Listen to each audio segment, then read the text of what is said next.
কি বলতো?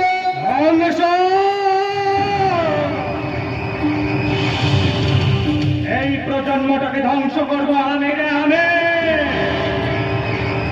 এই রাজ্যের বাসিন্দা হয়ে সম্রাটের মতো মৃত্যু মিছিলের সুরে আমি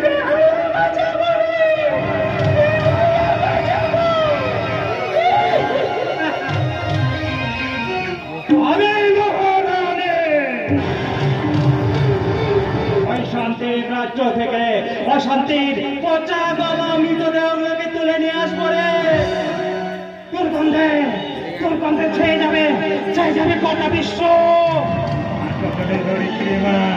ধরিত্রী মা তখন তার ওই হাজার হাজার সন্তানগুলোকে বাঁচাবার জন্য আমার পায়ে ধরে কাঁদবে রে।